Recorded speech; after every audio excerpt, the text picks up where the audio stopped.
Hello friends, स्वागत है आपका मेंसुरेशन की 80 प्लस कॉन्सेप्ट की सीरीज में। हमने इसका पार्ट 1 दोस्तों कर लिया है, जिसमें हमने 1 से 10 तक कॉन्सेप्ट बताए हैं। ये हमारा पार्ट 2 है, हमारा 2D मेंसुरेशन। चलिए शुरू करते हैं आज का। 11 नंबर का कॉन्सेप्ट हमारा है ऑक्टागन से रिलेटेड। ऑक्टागन जो होता है, हिंदी में इसको अष्टभुज कहते हैं। मान लीजिए हम कोई ऑक्टागन ऐसे बनाएंगे तो इसके 8 साइड जो होंगे वो ए बराबर होंगे, सब ए अगर हो तो पहला कॉन्सेप्ट इसमें ये है कि इसके एरिया का जो फॉर्मूला होता है, कोई भी अष्टभुज आपसे दे के अगर साइड उसका एरिया पूछ लेगा तो एरिया का फॉर्मूला होता है 2a² ब्रैकेट में √2 + 1। ये इसके एरिया का फॉर्मूला है, आप जरूर याद रखिएगा, इस पे आपको सवाल मिलेगा। दूसरा चीज, ये कोई स्क्वायर है, आपको फिगर में दिखाया गया है, ये कोई स्क्वायर है। इसके कोनों को काट के, मान लीजिए यहां से हम ये कोना अलग कर दें, ये कोना अलग कर दें, ये अलग कर दें, तो कोना काट के हमने अष्टभुज बनाया। अब देखिए ये 8 अष्टभुज बन गया। तो आपसे पूछेगा, अगर स्क्वायर का साइड यस है दे के, अष्टभुज का साइड आपसे पूछ सकता है, ठीक, कि वो अष्टभुज उसमें जो बनेगा उसका साइड क्या हो सकता है। तो एक रिलेशन होता है, अगर इसका साइड हम ए मान लें, ठीक, तो ये भी ए होगा। तो ये जो होता है बाकी दो, ये 45 डिग्री बनता है। और हम आपको बताएंगे ट्रिग्नोमेट्री में कि जब किसी राइट एंगल ट्रायंगल में, ये तो आपका 90 होगा, ये चीज 45 बनता है, तो इसके साइड में जो रिलेशन होता है वो 1 1 एंड √2 होता है। तो अगर ये चीज a है तो ये जो लंबाई होगी तो ये a/√2 हो जाएगा यहाँ से। तो आप एक चीज पाएंगे कि s इक्वल टू जो होगा वो a/√2 plus a plus a/√2, जो कि यहाँ आपका a/√2 बनेगा। तो यहाँ से ये आप देखेंगे कि s इक्वल टू हो जाएगा, अगर a कॉमन ले लेंगे तो √2 + 1, ये आपका s इक्वल टू फार्मूला होगा। तो यहाँ से जब आप a निकालोगे, a इक्वल टू आपको मिलेगा s/√2 + 1, या इसी को लिख सकते हो s इंटू √2 - 1, जब इसका परमेयीकरण करोगे तो ये होगा आपके साइड का फार्मूला। ठीक है फ्रेंड्स, ये था ऑक्टागन से रिलेटेड। इंपॉर्टेंट इसमें सबसे ज्यादा एरिया का फार्मूला है, फिर ये भी इंपॉर्टेंट है, इस पे भी सवाल बनते हैं। चलिए आगे चलते हैं। अगला है हमारा 12 नंबर का कॉन्सेप्ट। 12 नंबर का कॉन्सेप्ट ये है कि ये कोई ट्रायंगल है, फिर इसके बाहर ट्रायंगल बनाए गए हैं सिमिलर। ऐसे ही यहाँ पे स्क्वायर है, ऐसे ही यहाँ सर्किल है। तो इसमें कॉन्सेप्ट ये है कि ये जो बन रहे हैं आपके ट्रायंगल के बीच में एरिया, ये सब जो है इक्वल हैं। ये जो सब एरिया बन रहा है, ये चारों इक्वल है। ऐसे ही यहाँ पे भी है, ये वाली एरिया, ये वाली और ये वाली, ये चारों इक्वल हैं। ऐसे ही यहाँ पे भी है। तो कॉन्सेप्ट ये है कि अगर इनके साइड जो हो, मान लीजिए इनके साइड अगर मान लीजिए ए हो, बी हो, सी हो, डी हो, इस रेशियो में होंगे, ऐसे कितने भी हो सकते हैं ट्रायंगल। सेम इसके लिए भी, इसका रेडियस मान लीजिए हो ABCD, तो इनके जो साइड होंगे वो इस रेशियो में होंगे, √1 / √2 / √3 / √4। इस रेशियो में इनके साइड चलते जाएंगे। शर्त सिर्फ इतना है कि ये जो बीच में गैपिंग वाली एरिया सब है, ये सब एरिया बराबर होंगे, एक दूसरे के बराबर होंगे। ये वाली एरिया इस एरिया के बराबर, इस एरिया के बराबर, ये बीच वाली भी एरिया, ये सब बराबर होंगे। यहाँ से इनके एरिया का जो रेशियो बन जाएगा, क्योंकि अभी एरिया बराबर है, तो एरिया जो इनका स्क्वायर करोगे 1 2 3 4, इस रेशियो में इनके एरिया बनेंगे जैसे जैसे आप साइड लोगे। ठीक है फ्रेंड्स, ये था, ये तीनों फिगर के लिए सेम है। चलिए आगे चलते हैं। 13 नंबर का कॉन्सेप्ट है, ये 3 सर्कल हैं। ऐसे पहले 2 सर्कल रखे गए, फिर दोनों के गड्ढे में एक और सर्कल यहाँ ऐसे ऊपर से रखा गया। तो पूछेगा क्या, मान लीजिए किसी रस्सी से हम तीनों को ऐसे बांधेंगे तो इस रस्सी की लंबाई क्या होगी। जैसे यहाँ फिगर में बांधा है, 3 सर्किल को ऐसे बांधा गया है, तो इस रस्सी की लंबाई पूछेगा। तो निकलता ऐसे है कि मान लीजिए इसकी लंबाई, रेडियस जो r हो, तो r + r, यहाँ से आपका d हो जाएगा उसका व्यास। सेम ऐसे ही यहाँ पे ये d हो जाएगा, ये चीज d हो जाएगा। ऐसे ही 3 d बनेगा, यहाँ पे भी d और यहाँ पे भी d।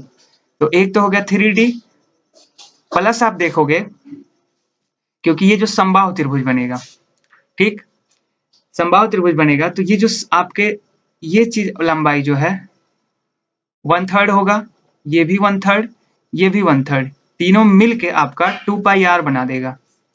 तो आप ये चीज याद रखिएगा कि जो उसकी लंबाई होगी 3d + 2πr होगा।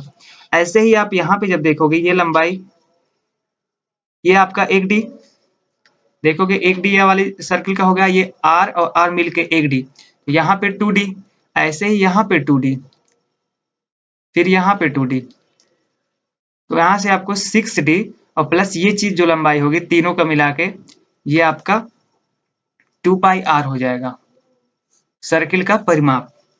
तो यहाँ से ऐसे हो जाएगा। सेम वैसे ही यहाँ पे 9d + 2πr हो जाएगा। ठीक है फ्रेंड्स, ये था इसमें कॉन्सेप्ट।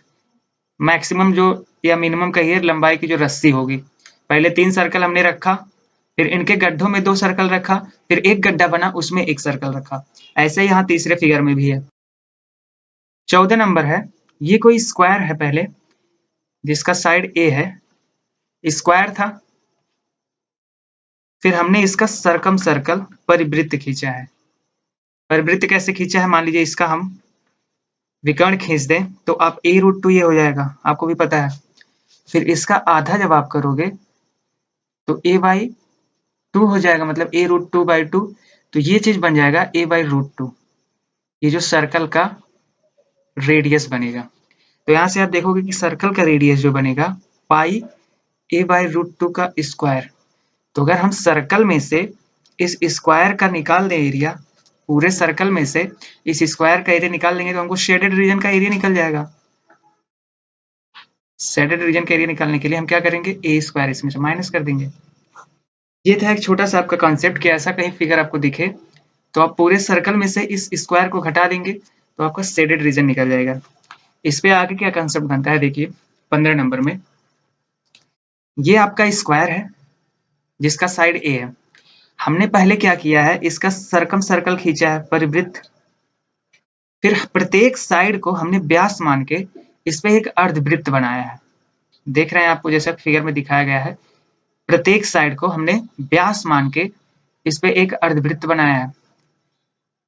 फिर ये जो सरकम सर्कल का बॉर्डर है, परिधि है, और इसका जो परिधि है इसके बीच में एक क्षेत्र बन रहा है। ये आपको शेडेड रीजन का एरिया पूछ सकता है। तो एक चीज आप याद रखिएगा, ऐसा कहीं भी कोई भी फिगर हो, वो कोई ट्रायंगल हो, कुछ भी हो, जब आप उसका परिकेंद्र खींचेंगे, मान लीजिए ये स्क्वायर है, जब इसका आप परिवृत्त खींचोगे और प्रत्येक साइड से आप अर्धवृत्त बनाओगे तो ये जो इनके बीच में जो शेडेड रीजन बन रहा है, इनका एरिया वही होगा जो इस मेन आपके फिगर का एरिया यानी कि स्क्वायर का एरिया होगा। ठीक है फ्रेंड्स, तो अगर इसका एरिया आपको शेडेड रीजन का पूछा है तो इसका जो शेडेड रीजन का एरिया होगा वो हमेशा a² यानी कि स्क्वायर के एरिया के बराबर होगा।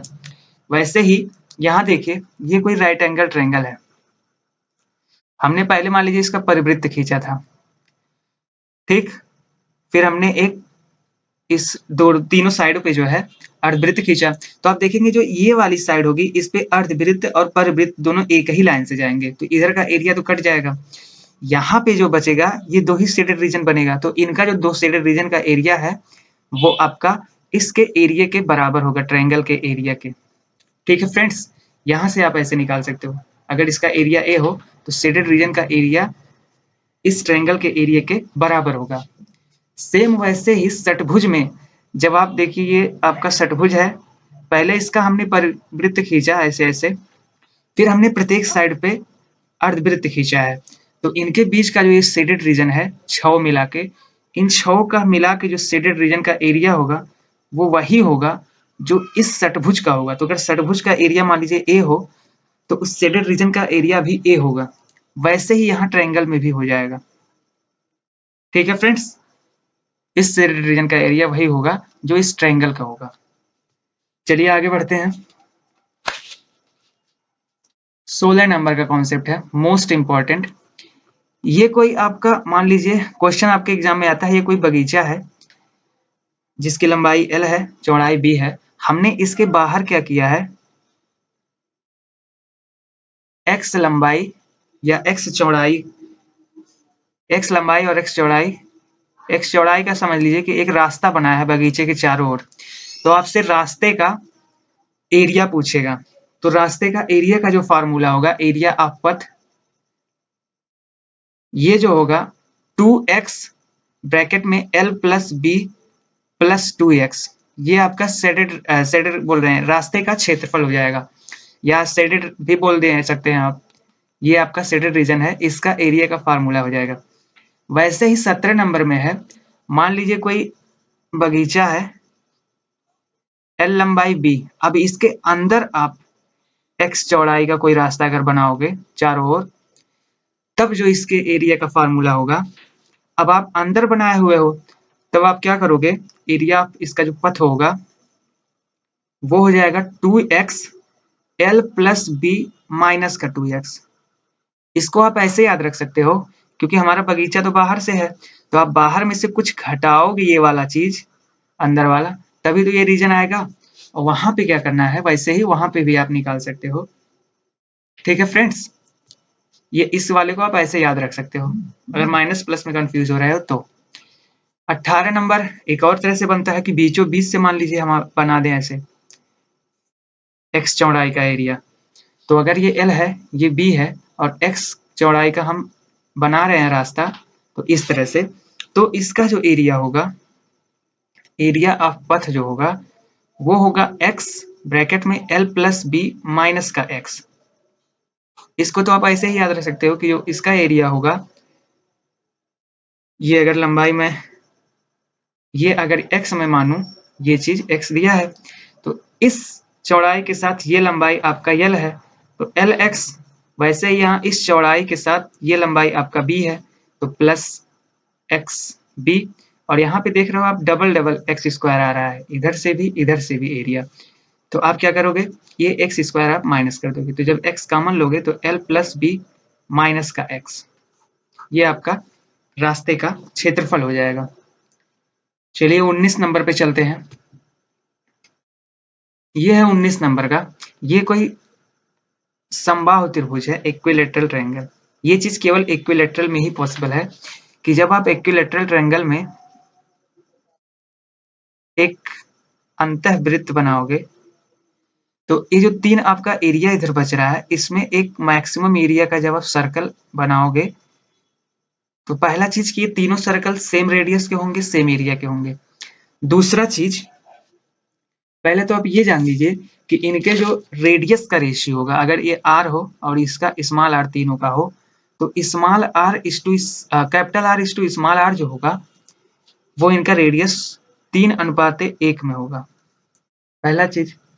दूसरा चीज, इनके एरिया का जो रेशियो होगा, वो इनका स्क्वायर 9:1 में होगा। दो चीज आप एकदम दिमाग में बिठा लीजिए कि अगर ये 3 होगा इसका रेडियस, तो ये 1 होगा, और इसका एरिया अगर 9 होगा, तो इसका रेशियो, इसका एरिया 1 होगा। सवाल आपसे ऐसे पूछेगा, फिगर दे के आपसे बोल देगा बड़े वाले वृत्त का जो क्षेत्रफल है वो कुछ भी है, 981 मान लीजिए, तो आपसे छोटे वाले वृत्त का किसी एक क्षेत्रफल पूछ लेगा वृत्त का, तो आप सिंपली पता कर लोगे कि जो r के एरिया का रेशियो होगा वो 9:1 होगा। तो 9 यूनिट आपका गिवन है 981, आप यहाँ से काट लोगे, 9 कम 9, 9 9 81, तो यहाँ से जब 109 का गुणा करोगे तो 109 आपका स्मॉल वाले का एरिया आ जाएगा। ऐसे आपसे क्वेश्चन बन सकता है। बाकी रेडियस भी पूछ सकता है, रेडियस भी हम निकाल लोगे। ठीक है फ्रेंड्स, चलिए 20वें नंबर पे चलते हैं। 20वां भी बहुत ज्यादा इंपॉर्टेंट है। जब तीन सेम सर्कल आपस में इस तरह से कटे कि पहली बार तो तीनों एक दूसरे के केंद्र से गुजरे, ये तीनों आपके केंद्र हैं, इस तरह से गुजरे, तो ये जो तीन कॉमन बनता है शेडेड रीजन, ये तो तीनों में कॉमन है, लेकिन दो दो में जो कॉमन बन रहे हैं, ये तीनों जो आपको फिगर में दिखाया गया है, इस शेडेड रीजन के फार्मूले का शॉर्टकट होता है पाई आर स्क्वायर बाई 2। ठीक है फ्रेंड्स, अगर r आपको गिवन है तो आप पाई आर स्क्वायर बाई 2 से निकाल सकते हो, ये इसका डायरेक्ट फॉर्मूला है। ठीक है फ्रेंड्स, आज के लिए इतना ही। बाकी अगले वीडियो में, अगर वीडियो पसंद आए तो वीडियो को लाइक कीजिए, शेयर कीजिए और चैनल को सब्सक्राइब ज़रूर कीजिए। Thank you.